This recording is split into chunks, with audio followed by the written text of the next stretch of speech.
Hello guys, I'm back with the same stigma from the last video, and today we've covered basic shapes, that is rectangle, line, circle, and all the like, and we've covered the complex shape, which is just object arrays, which is array of basic objects. Now we're going to dive a little bit and to demonstrate where we are going, I will just show you like an example. Okay, so we have our stigma, let's say, and naturally it's okay because stigmas just have their monocolored individual kind of thing, and so he's white, so it's okay. So let's say we want to change his color and we want to have like a multicolor stigma with like for each limb different color, a body different color, with like the head and a different color.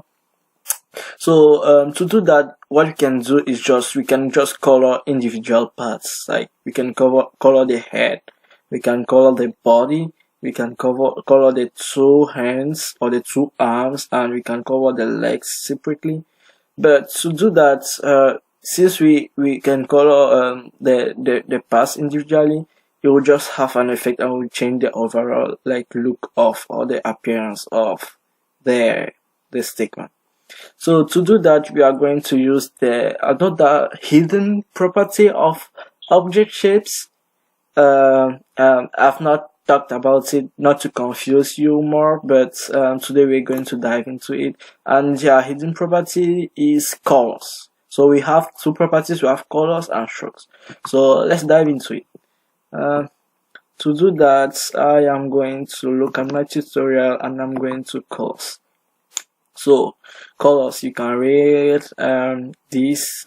Hopefully, I hope that I've not written bad English because I've not revised the document after I've completed the guide. I've not really looked into it to look for any error, but yeah, okay. So we have L1 equals to, and we see an object shape line, which is a line, and we have a color which is red. Then we have L1.draw. So let's do the same thing. Let's just copy this. Okay. I'll do is just comment this so that you can use it later, and I'll just put this for now. Okay. So what do we get? Oh, we get a red line. Okay. Interesting. So let's play with this a little bit. So let's say we want, let me just think about it. I want a green line. Okay, wow, it changes to green. So I want a yellow line. Yellow, okay. Lilac, I'm not sure that this color exists. Oh, so it turns to black, so there's a problem. Here we cannot have lilac. Okay, let's try a more convenient color. Blue, good. Let's try another color. Let's say we want orange. I like orange. Okay, it's kinda orange. I'm not really sure. I can see. Let's just tweak the width to see whether it's orange. So we can just say 5. Yeah, it's properly orange. Okay, so what I wanted to say is just this color property is applicable in any object. Okay, so if you have like, let's draw an arc. Okay, and we want our x value to be 400 and our y value to be 300, and this will draw it to the center. Let a will be equals to, I've forgotten this one. So this, if we put our x value to be 400 and our y value to be 300, will draw it on the center of the canvas, because our canvas ranges from this 0. So this is 0 0, and if we draw it, this is 0 0, and this is this place here will be 800 600 on the canvas. So if you want to draw in the middle, we have to draw it at 400, which will be somewhere here, and 600 will be somewhere here. Okay, So 400 and 600, which will be nearby the middle. Okay, so we have our arc, but we've not specified one parameter, which is a radius. So we have to specify the radius. Let's say we want a radius averagely big, like 20. It's okay. And we were trying to test our color, so we just want to test our color with some, let's say let's say orange. Okay, and a dot draw. Okay, so we get an orange circle in the middle of our canvas. You can see it's perfectly aligned. And let's say we want to have a lilac or kind of purple thing, so we don't get anything. So personally, I don't know the color code for lilac, so I'll just say lilac color code. And so we get like an hexadecimal value. Okay, so let's think about it. We have colors, we can specify the colors using the name, but we cannot. There are some names that are not available. So, but what if we could use like the hexadecimal color code, like in CSS? Okay, so let's try that. Let's just copy this, and let's just be fun and just be mad about it, and just copy and paste this hexadecimal code into our code without even thinking. Oh, we get lilac, which is the same color that is there. So it can take hexadecimal values. Wow, this is a good thing to know. So colors can be hexadecimal and they can be words. So there's a variety of colors. There are many colors, and you can get a handful of those using the color object, and the color object is just this. So let's just console log the color object. Okay, color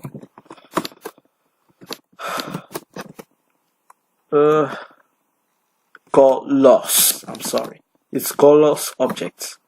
So we get a really long object with many hexadecimal values. Okay, so yeah, that's pretty much it.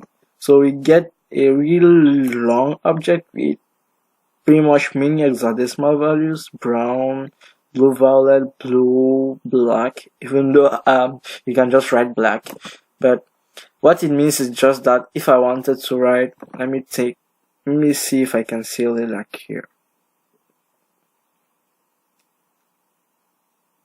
Nope, I can't see lilac.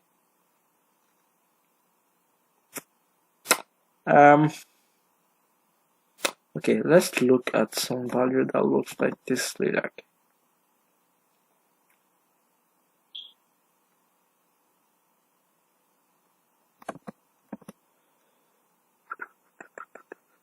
Okay, nevertheless, let's just leave it for now. We are going to get back to that later, but generally we just want, let's try tail. Okay, so if we say colors.tail, we get a strange tail. I don't know whether this is tail, but yeah, we get this strange color which is blue-like, but water-like, blue-like, like in video games. I think that's the color of water in most video games. So this is the color we get. So we can just play with all this crazy set of colors. So you can say, okay, let's corn silk, and we get this yellow white type of thing. You can also use like salmon,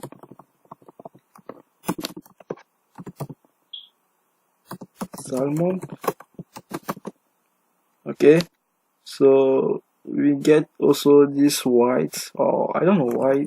Okay, let's use light coral because at least white coral. I don't know why these colors are all white. Okay, yeah, we definitely get a different color. So that's it about the color object.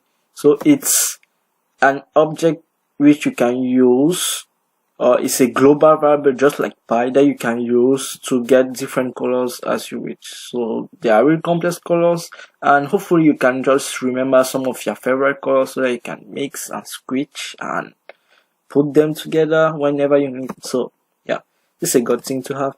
And in case you don't really know which colors you can use, you can still let's be thoughtful about this.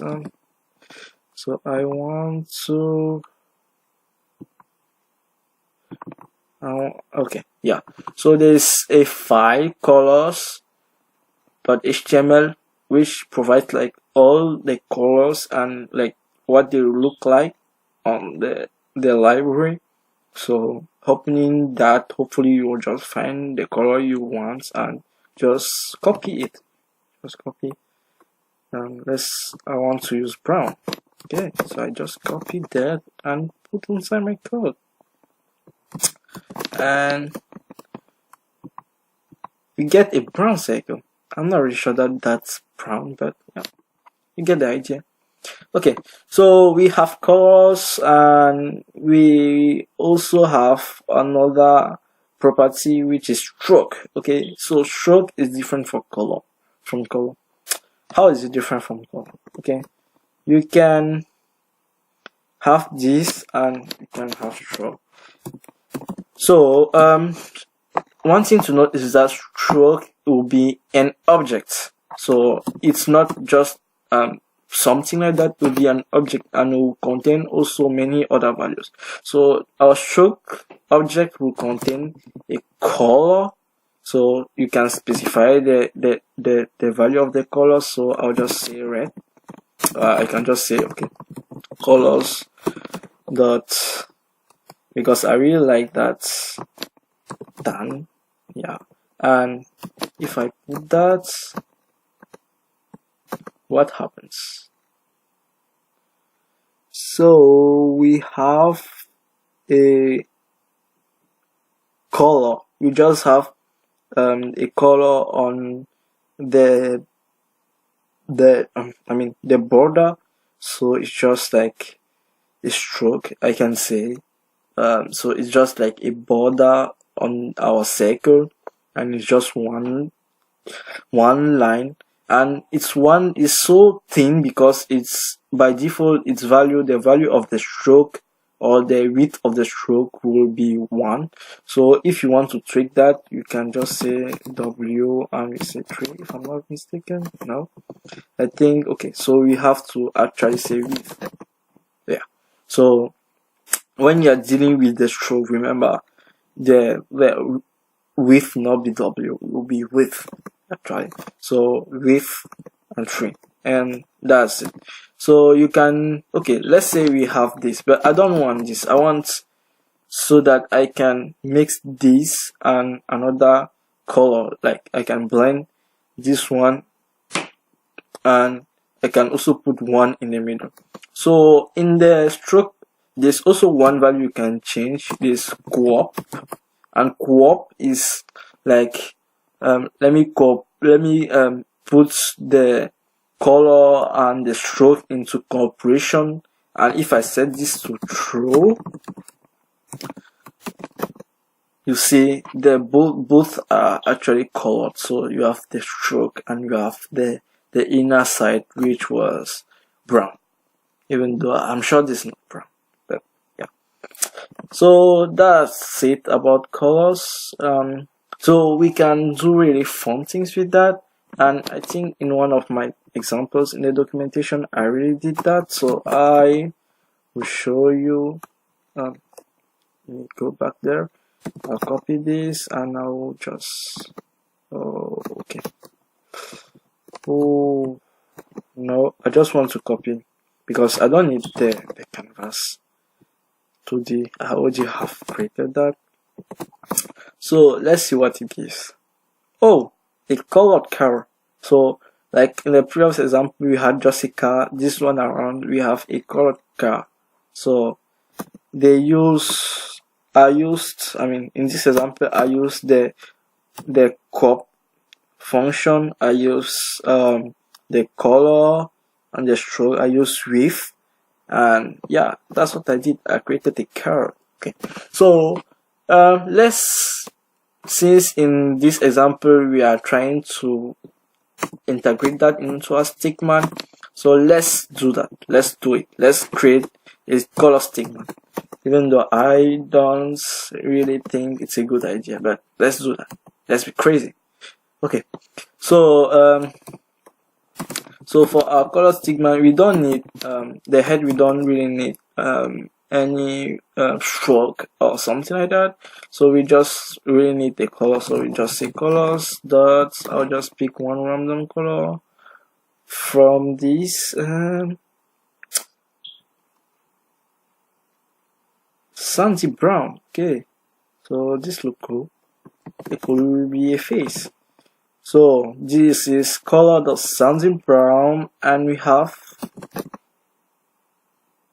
a character with some clearly brownish sandy type of skin. It's cool. Okay, let's dive into the rest. So let's color the body as if he was having some kind of dress, some kind of black dress. So let's just say, okay, I just want the color for the body to colors dot black, and yeah, we see a gangster. It's kind of gangster, and let's say he had like a different type of blue. Let's say, okay, we have the arms. I mean, his arms here will be like kind of like he's wearing a sweatshirt, and he has like yellow blue like arms. So I'll just copy the color royal blue color, which I think I like, and I'll just put it into his arm. So I'll just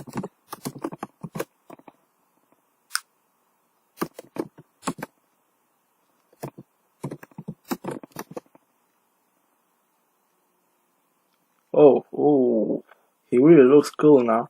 Okay, let's finish this off with a last tweak or last change and put him some pants. Let's be thoughtful about this. Okay, let's try to put some aquamarine. So we have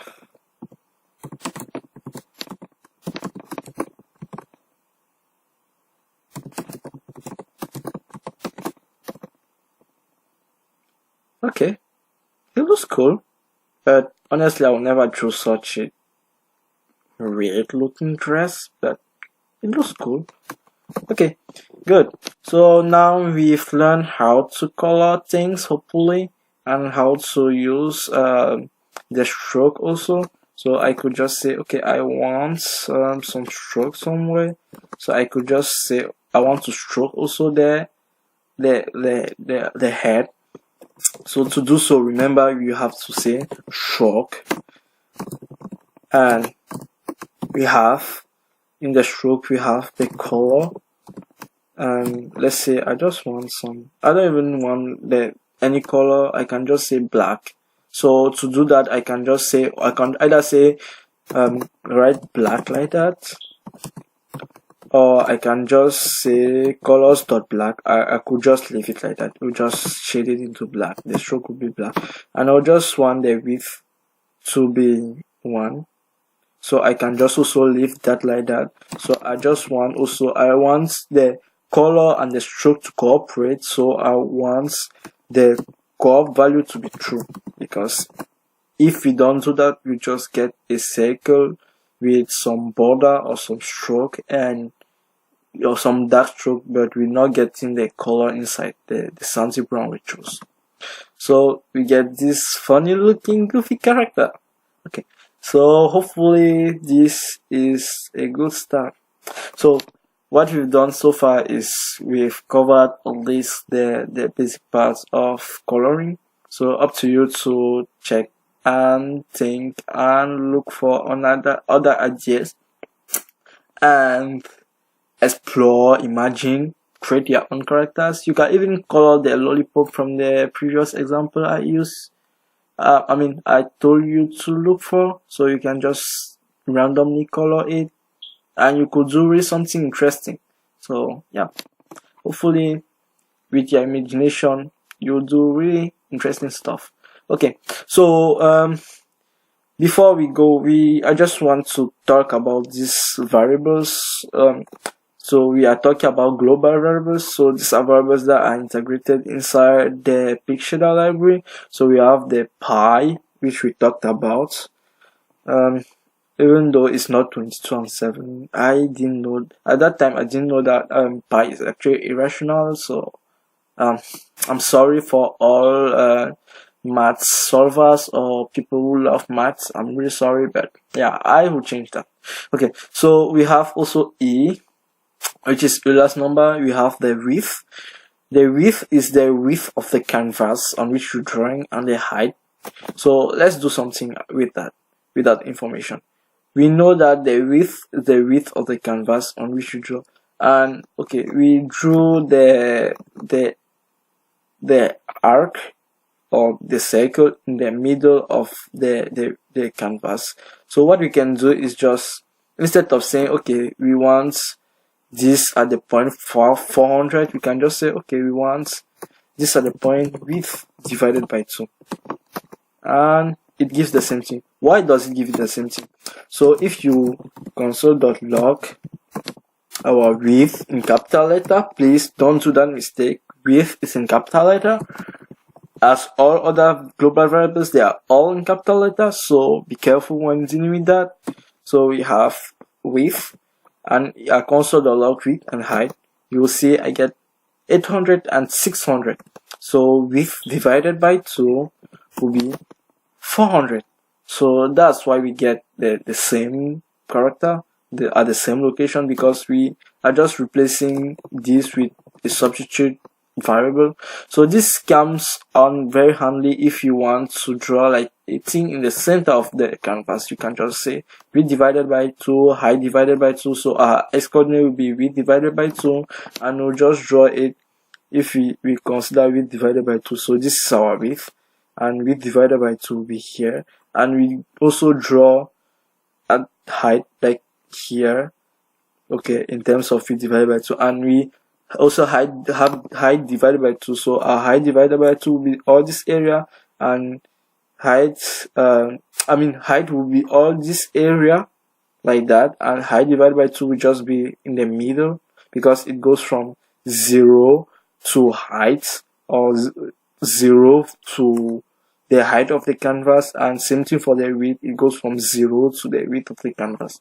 So that's one little thing to take into consideration. So if you are not used to, you can still use the grid system. It's there, you can still plot the grid, but I think it's really handful. It will be really useful if you can just know exactly where or in which frame you are putting the canvas, so you don't think too much. Okay, thanks.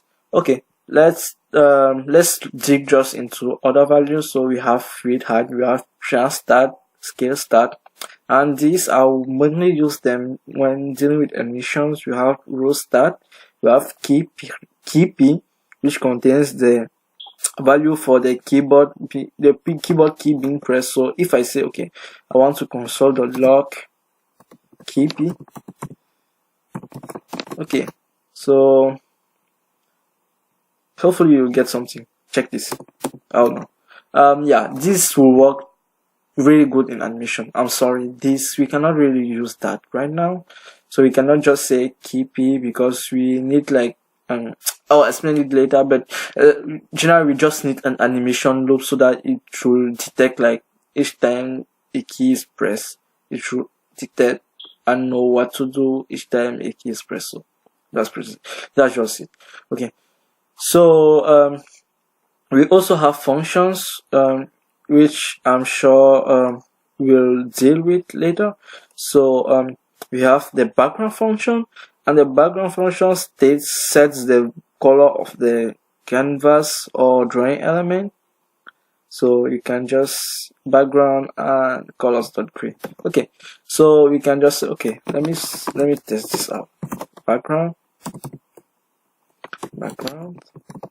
and colors dot cyan.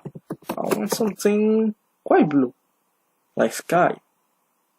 Okay, we don't see the less anymore, so this is a bad idea. Let's use that tab. Okay, so you get something like desert like. Okay, so that's it. That's pretty much it about the color, and we just have also the clear, which clears all the shapes which are being drawn on the canvas. So yeah, it doesn't take any parameter, so you just put in clear, and if you do that, it will just clear everything. You will just clear anything on the canvas. So if you see nothing, so it drew this, then it cleared everything on the canvas. So that's why it's just there. There's nothing. It first drew the stickman and it cleared it after. So that's one. And if you do instead the contrary, you instead put the stickman, then you you do the contrary, instead put the clear before the stickman, you will still draw the stickman. So that's one thing to note. You have the translate. So the translate is a little bit special. So the translate is essentially like you have these values here, okay, and they correspond to a certain coordinate. So this is assumed to be 0, but translating a value will mean that the previous value where it was, like if I say translate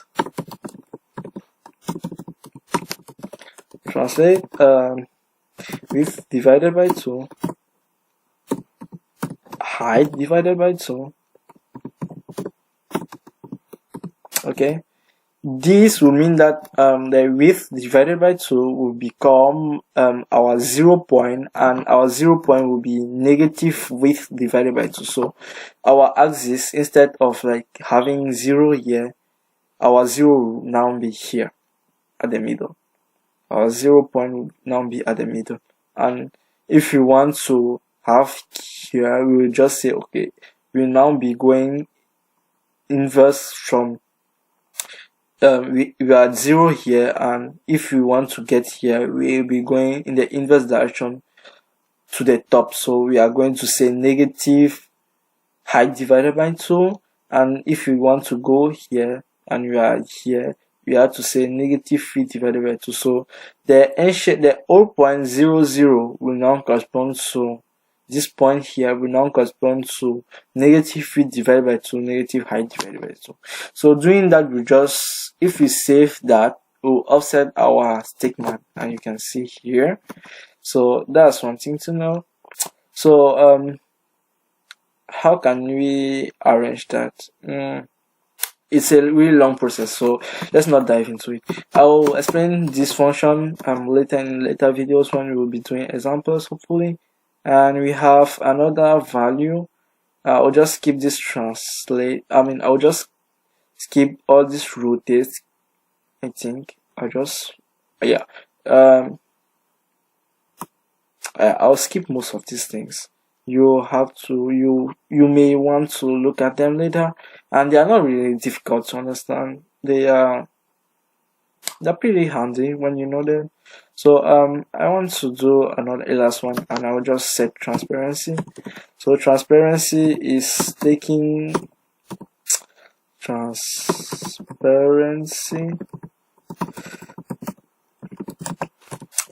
a value between 0 and 1, and 0 corresponding to invisible and 1 corresponding to nothing, just really clear.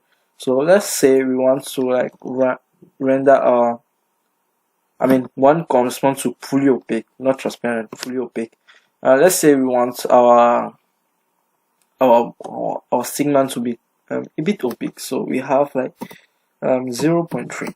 Oh no, 0.3, not 0.3. We can see it's just like a segment becomes a kind of shadow if we can't really see him very clearly. So that's one thing to take into consideration. That's a good thing. So you can use this to check the value of some shapes and do whatever you want in your canvas. So that's a good thing. Okay, so the rest of these we have save, scale. You can experiment this copy object. This actually copies like an object shape if you need it, or an object distance 2 points. This one is a little bit special. We are going to cover in a special tutorial. And we have this value: self, floor, rands, absolute value, max, min, sin, that is sine, cosine, tangent, sine, cos, dash, arcsine, arccos, arctan, arcsine, square root, exponential, line, power. So all these are really important. This is just like the mathematical part of this library. So this function can be handy, and this part right here is used mainly like in animations. You can use it mainly in animation. This part is used mainly in animation, and we are going to talk about animation in our next video. So hopefully by the end of this video you can create really awesome work, and you know like most of the global variables and some integrated functions in the PxShader library. Thank you.